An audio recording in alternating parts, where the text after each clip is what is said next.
They say childbirth is a miracle. But nobody tells you that surviving what comes after, the pain, the confusion, the sleeplessness, the fear, is a miracle too. Especially when your mother is dead. Your siblings are far away, and the only person who volunteers to stay with you in those delicate, fragile days is your husband's stepmother. Her name was Mama Judith, a small, quiet woman with brittle knuckles, tired feet, and eyes that never quite smiled even when her mouth did. She came to help, at least that's what she said. EVA, a 27-year-old fashion entrepreneur based in Port Harcourt, had just had her first child, a girl. The pregnancy had been brutal. 3 months of bed rest, hypertension, an emergency C-section, and a traumatic week in the ICU. Her husband, Nosa, had been her strength. A civil engineer with wide shoulders, steady hands, and a calmness that made storms feel like summer wind. He paid all the bills, held her hand through contractions, slept upright in the hospital chair for 5 nights straight. So when Nosa's father's wife, Mama Judith, offered to come stay for just 3 weeks, Nosa didn't hesitate. "It's just temporary, babe," he said as Ivy nursed the newborn. "She raised us after my mother died. She means well." EVA nodded slowly. She didn't want to seem ungrateful, but something inside her curled. Mama Judith arrived 2 days later. She didn't come with much, just a large black box tied in faded ankara, a tiny worn Bible under her arm, and a scarf that covered most of her head, leaving only her face, pale and tight-skinned, exposed. "Congratulations, my children," she said, kneeling slowly in the center of their living room. "God has done it. This child is a blessing." Then she turned to the baby wrapped in white muslin cloth, sleeping in her crib beside EVA. Her eyes narrowed, her lips curled slightly. And then she whispered, "She looks just like my grandmother, Felicia." EVA's brow furrowed. "Sorry, what did you say?" "Felicia," Mama Judith repeated, smiling warmly. "That's her name. That's what I will call her." Nosa chuckled. "Ah, Mama, we haven't even named her yet." "Names come from above," Mama Judith replied without blinking. "She looks like a Felicia. She carries that name's strength." EVA wanted to say something, but Nosa gently squeezed her hand. "Don't worry, it's just temporary," he mouthed. And so, without their approval, the baby was named, not in the world of men, but in the realm of spirits. Felicia was marked. To everyone else, Mama Judith was the perfect Omugwo woman. She cooked hot yam porridge with uziza leaves and peppered fish. She massaged Ivy's legs with hot water and herbs. She woke before 5 a.m. and swept the entire house. She even bought new baby shawls, brought fresh shea butter from Benin, and said loud, fervent prayers over the baby every morning. "You need to rest," she'd whisper softly to EVA. "You almost died bringing this child. Let me carry her today. Let me bathe her. Let me feed her." At first, EVA resisted. But the pain from her surgical stitches, the fatigue from round-the-clock breastfeeding, and the overwhelming sense of helplessness that came with being a new mother, they wore her down. By day 5, Mama Judith had full control of the child's routine. She bathed the baby, she dressed her, she sang lullabies Ivy had never heard before, in a strange dialect that didn't sound like Benin or Yoruba. "It's an old dialect from my grandmother's place," she said once, smiling. Every bath followed the same routine. Warm water, a touch of salt, a little chalk. And just before she'd pour the water out, she'd dip a small blue bottle into the bath bucket, fill it with water, and slide it into her wrapper. She never did it when anyone was watching, but it wasn't just the water. Hair. Strands of the baby's hair began to disappear. It wasn't obvious at first. But when EVA brushed the baby's tiny curls one evening and noticed a faint bald patch on the right side of her scalp, she mentioned it to Mama Judith. "Babies lose hair all the time," she replied, waving it off. "It's normal. Just use coconut oil." What EVA didn't know was that every day after the baby's bath, Mama Judith would pluck a single hair strand, wrap it in white cloth, and whisper words.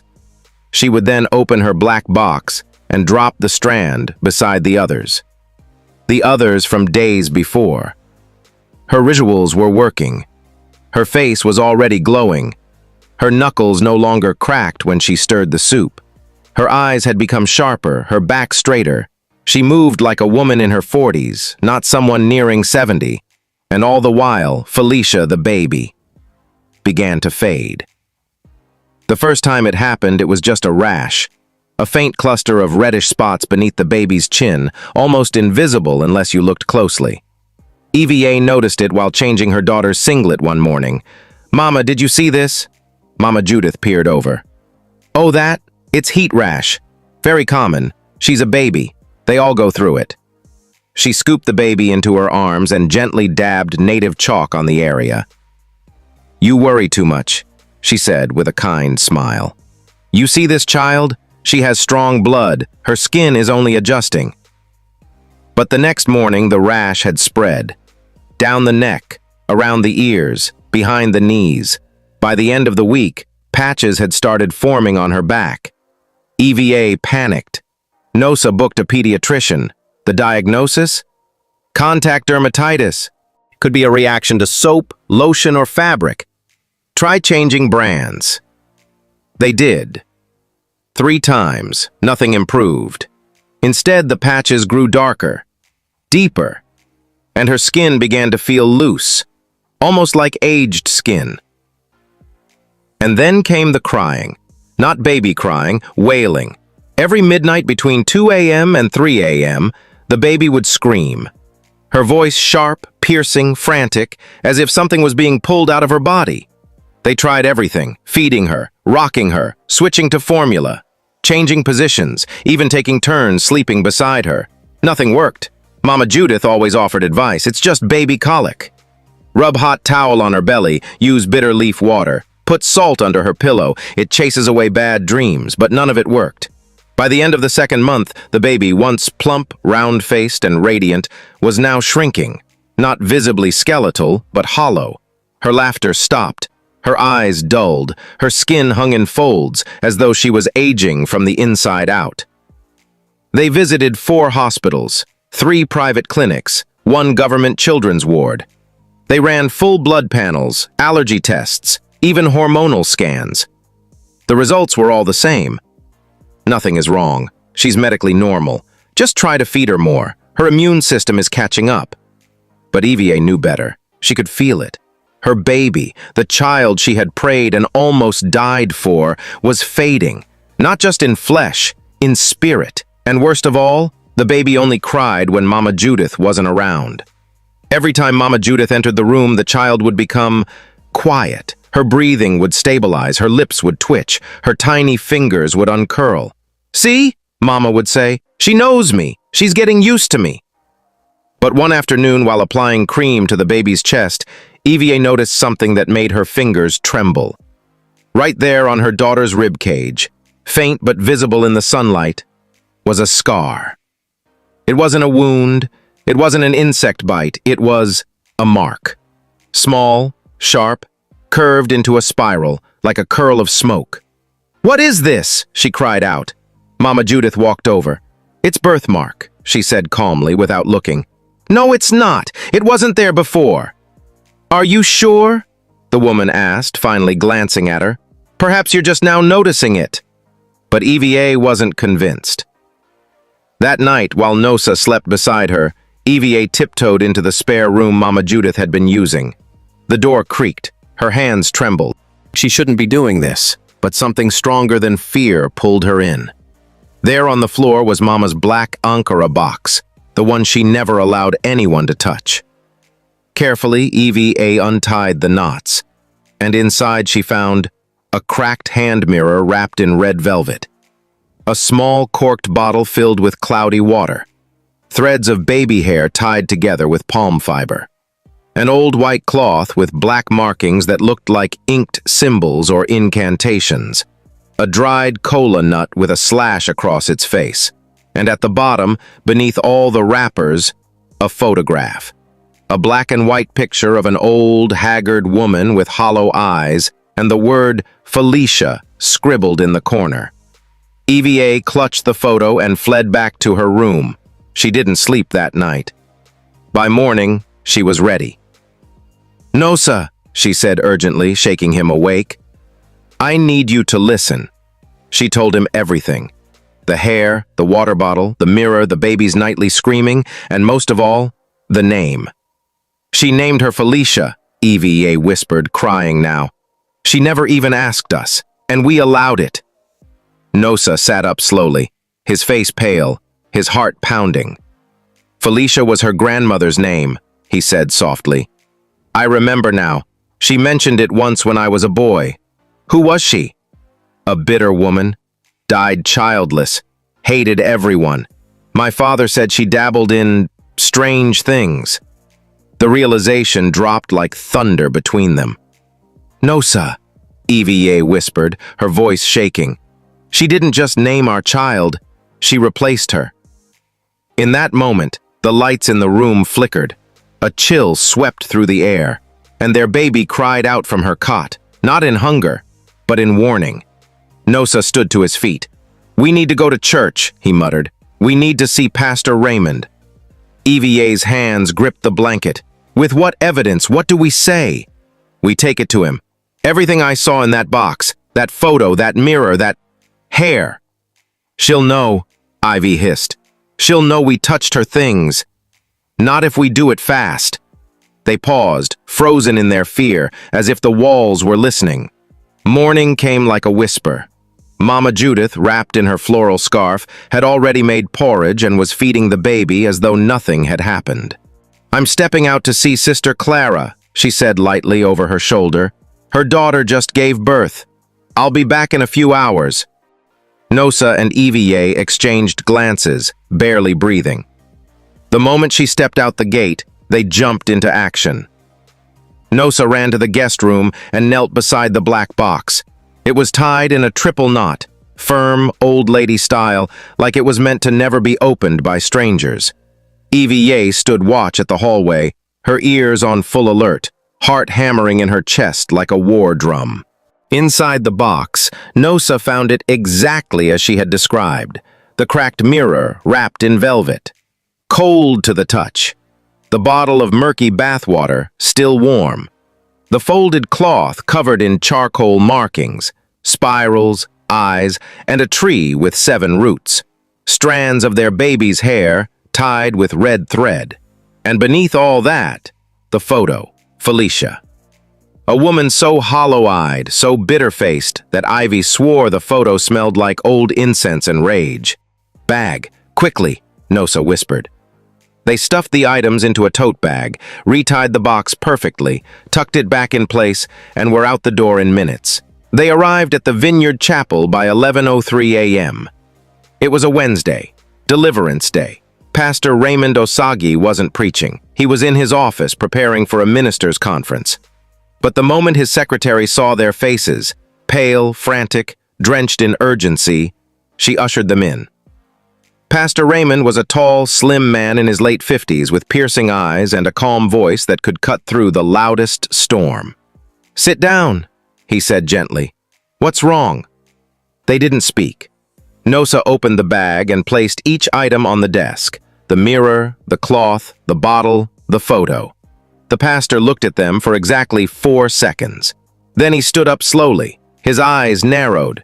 His hand moved instinctively to the small bottle of anointing oil on his desk. "Who gave your child this name?" he asked without sitting. "My stepmother," Nosa said. "We never told her the name, but she started calling her Felicia the day she arrived. We thought it was harmless." Pastor Raymond took the photograph and stared. Then he touched the cracked mirror and immediately yanked his hand away. "The spirit on this mirror isn't yours," he whispered. "It's been feeding." "Feeding on what?" Eva asked, her voice cracking. "On your child, on her glory, her beauty, her soul." The room went cold. Pastor Raymond knelt and began to pray quietly in tongues. Then he stood and anointed both Nosa and Ivy on their foreheads. "You must listen to me carefully," he said slowly. "This is no ordinary witchcraft. This is ancestral migration. That woman, Mama Judith, she's trying to resurrect someone called Felicia." "Felicia was her grandmother," Nosa admitted. "I heard the name growing up. They said she died alone, bitter, strange. People said she was cursed. She was more than cursed, the pastor said, standing. She died with unfinished assignments. She was childless, so her spirit has been hanging, searching for a child's body to re-enter this world. Through rituals like this, people like Mama Judith create spiritual doors. He pointed to the cloth. This cloth is not from this region. These are Benin sigils, rituals of substitution. The name was not a nickname, it was a brand. The moment she called your child Felicia and you didn't reject it spiritually, the ritual began. So what do we do now? Eva cried, shaking. Pastor Raymond leaned forward. You must not confront her yet. If you do, she will finish what she started before you can stop it. Then what? Nosa asked. You'll begin a spiritual reversal, a cleansing, 14 nights of fasting and prayer. You'll rename your child publicly in God's presence. You'll anoint her daily, her head, her feet, her navel, her eyes. And if we fail? The pastor looked down at the mirror, then back up. Then you won't be raising your daughter. You'll be raising a resurrected soul named Felicia. And trust me, she will not love you. They rushed back home. By 1:26 p.m., they had replaced every item in the black box, exactly as they found it. By 1:32 p.m., Mama Judith walked through the gate, carrying a black nylon of boiled plantain. Her face was glowing, her steps almost youthful. She served them with cheer. She smiled. She asked Eva how she was feeling. She placed her hand on the baby's forehead and murmured, "Ah, Felicia, you're so calm today. It means your spirit has accepted your name." She didn't mention the box, but she didn't need to. She knew something had shifted. Her eyes moved more slowly across the room. Her fingers lingered on surfaces longer. And when she entered her bedroom, she stood for nearly a full minute, staring at the floor. Then she smiled again, the kind of smile that hides thunder. That night, Eva couldn't sleep. She sat up, staring at the ceiling, whispering the pastor's instructions in her mind over and over like an emergency checklist. Anoint her feet and forehead. Renounce the name Felicia 3 times in prayer. Don't eat before 12 noon. Don't let the woman suspect you've seen the darkness. Nosa joined her at 4:13 a.m. Neither of them had slept. Do you remember earlier that day? Eva asked softly, when she said she was going to visit Sister Clara's daughter? Nosa nodded. I thought she was just being kind, he replied. She said the girl just gave birth. That's what she always does, Eva whispered, realization dawning. She goes where children are born. What Eva didn't know, what no one in their neighborhood knew, was that Mama Judith was infamous across several women's fellowships, especially among elderly women. Some adored her, others avoided her completely. She was always smiling, always offering to help bathe the baby when a new child arrived. At least 5 different women had once allowed her to do it, and each time she followed the same pattern. She arrived with warm wrappers and a flask of pepper soup. She asked to bathe the baby as a way to help. If allowed, she would. Scoop a small amount of the bath water into her plastic bottle, tuck a strand or 2 of hair into her scarf, and whisper a soft prayer into the baby's ear before giving the child back. It's just something my grandmother used to do, she always said. But not every woman agreed. A certain Mama Deborah once rebuked her sharply. Mama Judith, why are you so interested in whispering into children's ears after bathing them? The other women had laughed awkwardly. Mama Judith smiled and said, Old traditions. You young mothers know nothing of spiritual protection. Back in Eva and Nosa's home, the first night of the 14-day prayer and fasting began. The baby cried until nearly midnight, then suddenly stopped, not with peace, but with a disturbing stillness. Eva walked into the room and gasped. Felicia's eyes were wide open, not blinking, not focusing, just staring at the ceiling, and her lips were moving, whispering. Eva leaned in closer. Felicia, the baby whispered. Eva staggered backward, mouth open, heart pounding like thunder. She rushed into the bedroom, yanked open the oil, anointed the baby, and prayed with all her strength. Nosa joined her within seconds. Together they prayed until morning. The baby finally fell asleep in Nosa's arms just before 5 a.m. The next day, Nosa took a bold step.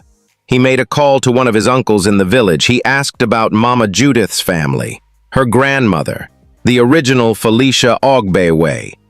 What he learned shook him to the core. The real Felicia had died in 1918 after being publicly disgraced for infertility and dark rituals, been rumored to steal hair from children in her village, cursed the Ogbewe family name before she died, vowing to return through any bloodline or child she could spiritually attach to.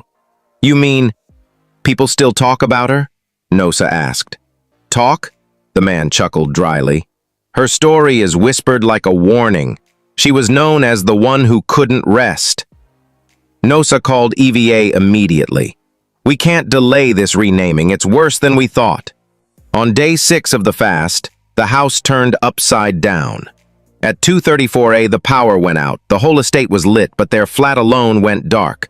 The baby began screaming. When Nosa and EVA rushed into the nursery, they saw something they would never forget. Their daughter standing in her crib, unsupported, her tiny hands gripping the railing, her face twisted and her voice no longer her own. "Leave me alone," the voice said. "I'm already here. You're too late." Then her body collapsed like a rag doll. Mama Judith banged on the door seconds later. "What's going on? I heard screaming." Nosa opened the door, face soaked in sweat. Mama Judith pushed past him. She picked up the baby gently. "Shh, it's okay, my Felicia. You were only afraid. The world is too loud for spirits like you." She kissed the child's forehead, and for a split second, her face shimmered under the hallway light. Young, radiant, beautiful. And EVA felt a scream climbing up her throat. The next morning, EVA sat at the edge of the bed, her hands trembling around the anointing oil. Her lips were cracked, her voice faint, her eyes swollen from tears. "I'm tired, Nosa. I don't even know if we're winning." Nosa knelt beside her and rested his head against hers. "We are. We must. We're too close to stop." In the background, the baby cooed softly in her crib, stroking the air with fingers that looked older than they should. Later that evening, Pastor Raymond called. His voice was sharp, urgent. "It's time. You must rename your daughter before the 8th night." "Why the 8th?" Nosa asked. "Because by then her spirit will fully align with the one who named her. If that happens, your child will never fully return to herself." He paused. "The rituals have soaked too deep. She is already responding to the name in her sleep." EVA didn't even want to mention what had happened the night before. "We'll do it," Nosa said. "Not in church," Pastor Raymond replied. "Not yet. The enemy is close.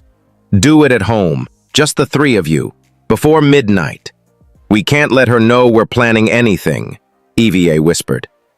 "Exactly," the pastor said. "If she senses a shift, she may try to finish the ritual violently." The plan was simple. At exactly 11:40 p.m. they would 1. Dress their baby in white. 2. Anoint her with oil on her head, chest, feet, and back. 3. Break every spiritual agreement tied to the name Felicia.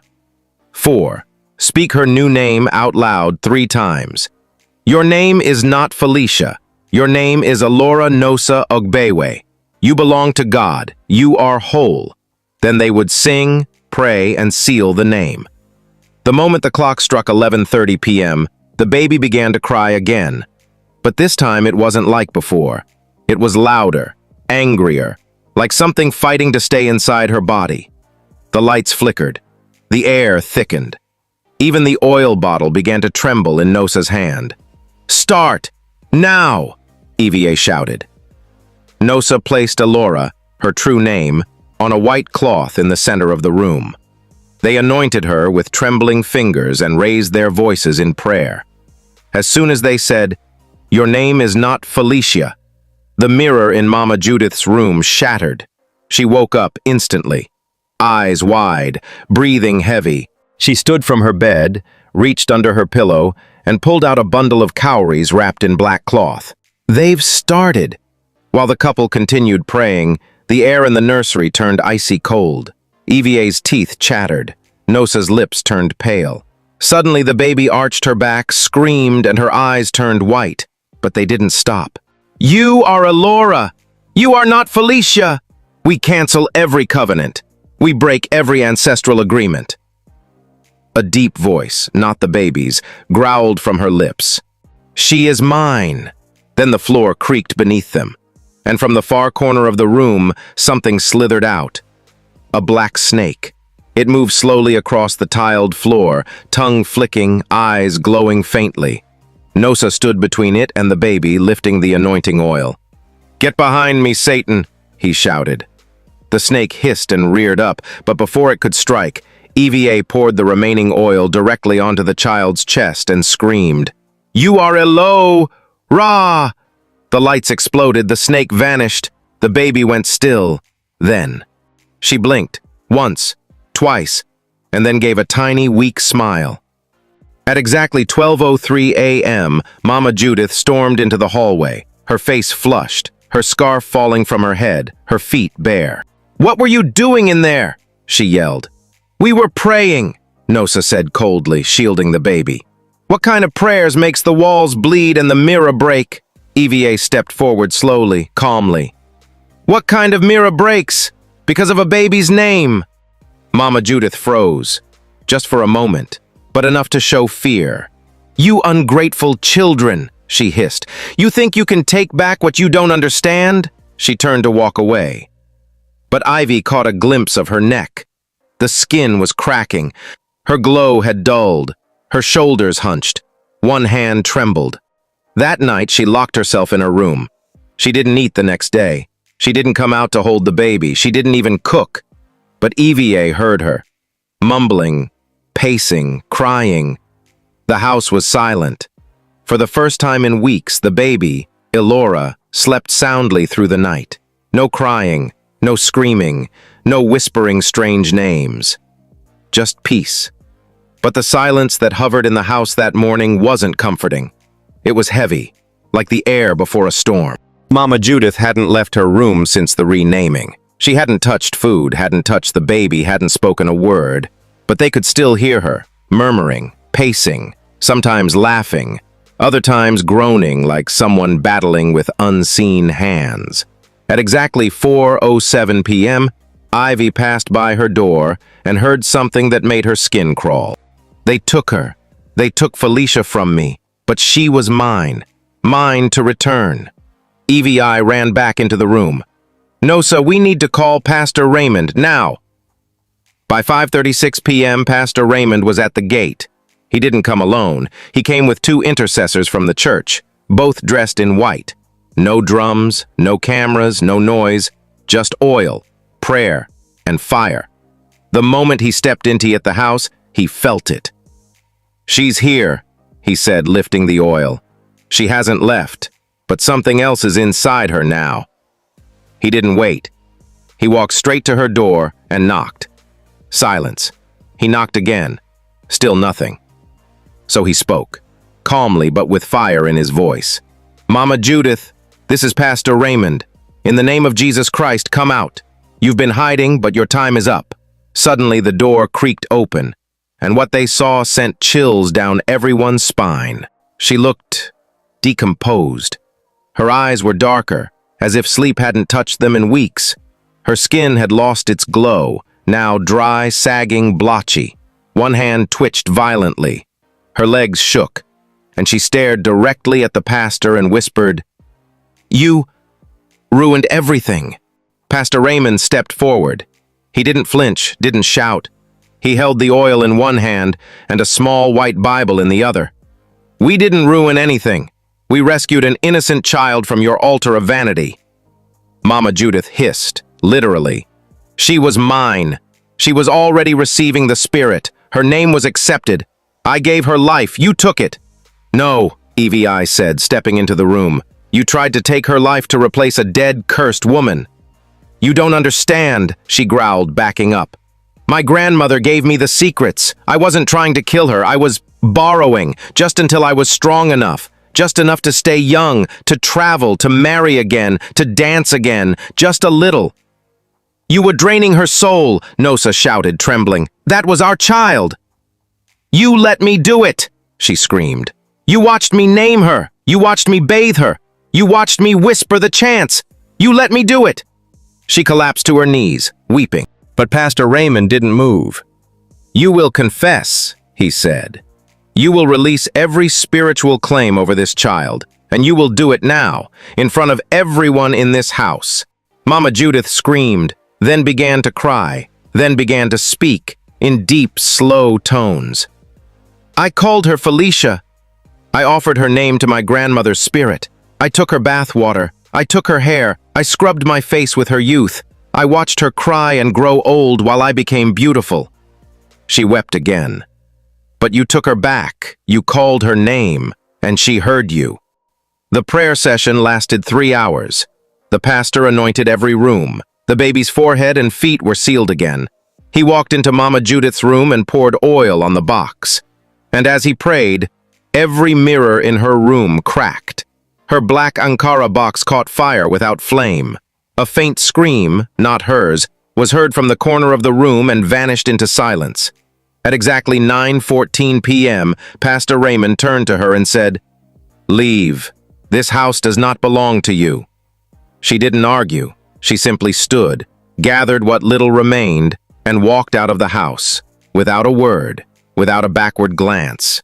She arrived at her village in Benin 2 days later.